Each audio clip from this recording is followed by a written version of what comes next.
Hey, and welcome back. Today I want to talk to you about a diet that is easy to follow and that is affordable.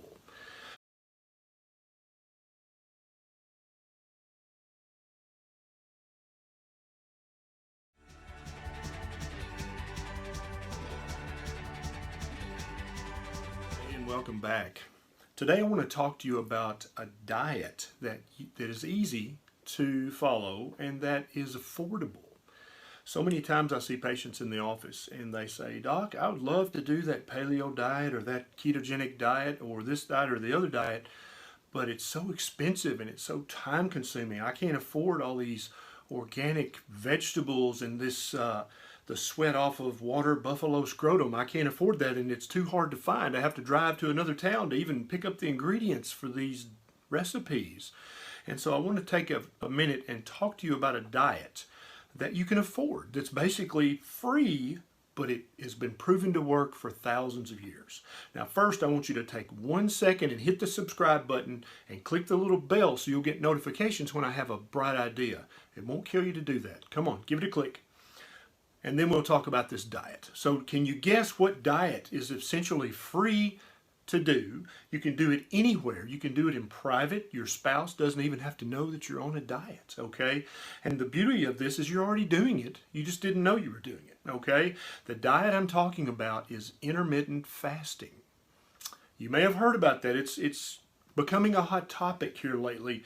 The funny thing about that is that people have been using intermittent fasting as a means towards health and optimal nutrition for thousands of years. It was usually tied into religious practices and beliefs, but very, very often people would fast on purpose to benefit their health or to benefit their religion or for some other important reason. All through human history, human beings have faced fasting conditions. If the food's not there, then you didn't eat. And in modern times, the food's always there. We never have to worry about going to the cupboard or the fridge and there being no food there. At least most of us don't. Some of us still do. But the ones of us who never have to worry about that are actually at a disadvantage because we gain weight. We get insulin resistant and we wind up with type 2 diabetes because it's never winter. There's never a famine. There's always a fridge full of food. With intermittent fasting, you can begin to easily, cheaply replicate the fasting of our ancestors of old safely, very easily, and for no cost. And so here's what's going on. You already intermittently fast, and you may not even know it. How many hours a night do you sleep? Okay, whatever that number is, you fasted for those hours unless you sleptwalk and went to the fridge. And so for most people, we'll just say you fast 8 hours a night already. So you don't eat while you're asleep, so therefore you're fasting. Now what I'm going to recommend, and so most people, that's what they do. They sleep for 8 hours, and then as soon as they wake up, they either eat or drink something with calories and break their fast. That's what the word breakfast means. Now what I'm going to recommend is that we either put off eating that morning meal for a few hours or we eat the evening meal a few hours earlier. And so instead of fasting for 8 hours while you're asleep, you're going to go to 9 hours and fast for 9 hours out of the 24. And do that for a week or two and then fast for 10 hours. And then keep slowly increasing this up until most people start to lose meaningful weight easily when they've compressed their feeding window into somewhere between 8 and 10 hours of a 24-hour day, which means that you would be fasting for 14 to 16 hours a day. And I don't want you to start there because that might be a big shock to your system. I currently eat a keto paleo diet, and I fast for anywhere from 16 to 18 hours a day. So all my life I grew up being a breakfast eater. I felt like I was naked if I left the house without my eggs and toast and gravy and biscuit and pancakes and syrup. But then I turned into that fat doctor and I had to fix that. And so I started the keto paleo. That worked very well for me. And now as I'm getting a little older, I've had to step it up another notch, and intermittent fasting has done that for me. So this breakfast boy who grew up being a milk drinker and a breakfast eater, now I never ever eat breakfast except on special occasions. If family's in, we'll have bacon and eggs. But on the average day, all I have is bulletproof coffee, and I'm going to talk about in another video about fasting. Does that break your fast or not? Because some people will say if you have anything with calories, it breaks your fast. I don't personally think that's correct, and I'll tell you why in a future video. But I now never eat breakfast. I have my bulletproof coffee, or I'll sometimes have bone broth, or sometimes just ice water, and that's it. And I do that, and I don't eat usually until 1 or 2 p.m. Every day. And I'll start at 1 or 2 p.m. depending on my schedule at the office, how many patients I've had to see, and how far behind I am. And then I'll eat my lunch, then eat my evening meal, and maybe a snack, and then I'm done about 7 or 8 p.m. And I don't eat any more until the next day at 1 or 2 p.m. And I didn't start doing this. I started just increasing my fasting window a little bit more by an hour, maybe every week or two. And I've slowly built up to the point where I am now. I don't miss breakfast. I'm not hungry because the fat in my bulletproof coffee keeps me satiated.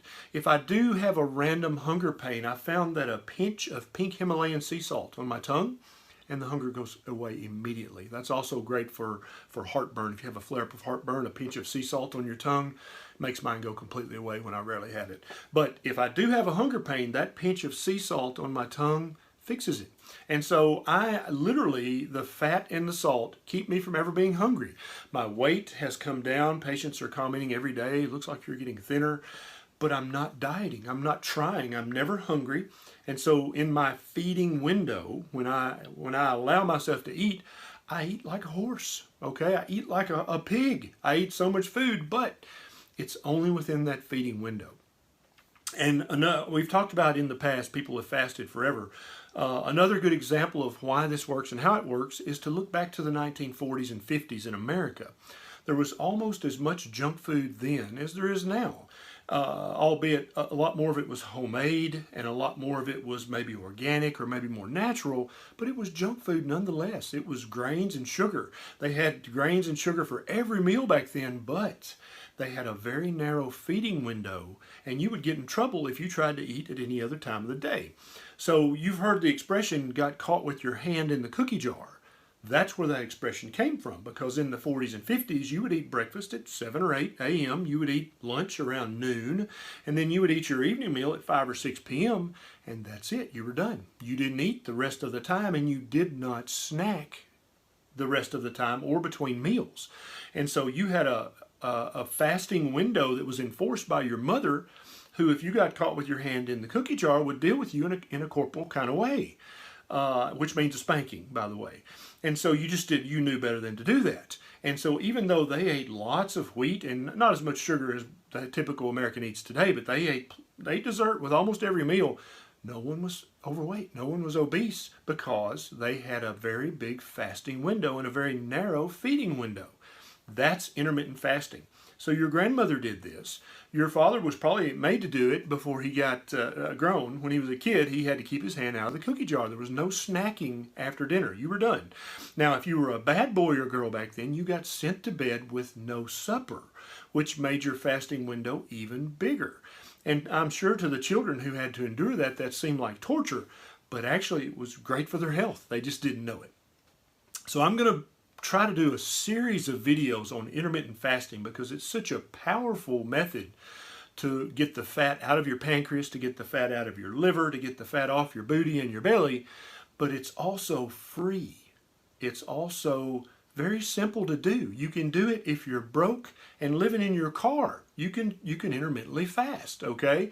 If all you can afford right now is the junk food that you get with your EBT card or that you get from WIC or that you just happen to have, that's okay. Just eat it in a very narrow window of eating, your feeding window, and have a very large fasting window, and it won't affect you nearly as much. Intermittent fasting affects your weight loss by controlling your insulin spikes, okay? Anytime we eat, our insulin spikes up to try to catch the glucose, which is spiking up. If we eat any kind of sugar or starch or carb or even too much protein, our blood sugar starts to spike up. And our pancreas says, whoa, wait a minute, and it squirts out a bunch of insulin that grabs that glucose to try to pull it back down and put it in the muscles and put it where it needs to go. It stores some in the liver as glycogen, it stores some in the muscles, but when it runs out of place to put it, it turns it into fat and sticks it in your liver. That's not good at all. When it runs out of places in your liver to put it, it starts putting fat in your pancreas, which is terrible for your health and will lead directly to type 2 diabetes. So what intermittent fasting does is when you don't eat, your insulin level doesn't have to chase this glucose. And so your pancreas doesn't secrete nearly as much insulin.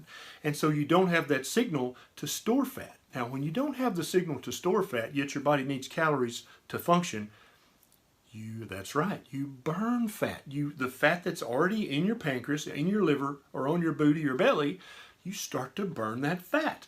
That's how intermittent fasting works. And so when you know, the current advice is to eat 6 meals a day with snacks in between.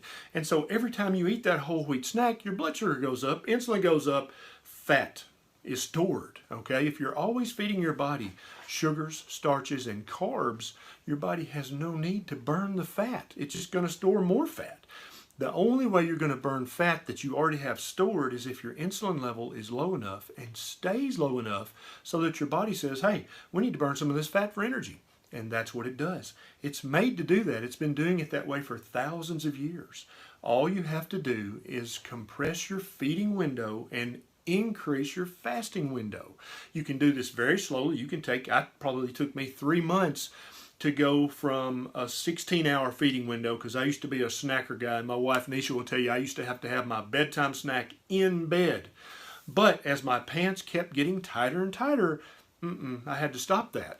And I'm happy now that I gave it up, because I like the way my body works now and the way it looks now, and it's not worth having that bedtime snack. Okay, so intermittent fasting is very important. Do some Googling, do some research, read about this, and I'm going to make another video about what breaks your fast and what doesn't break your fast. Now, if you enjoy this, please take a minute, hit the subscribe button, and share this on social media so that some of your friends and family who are overweight or who have type 2 diabetes can see this and start their journey back towards health. See you next time.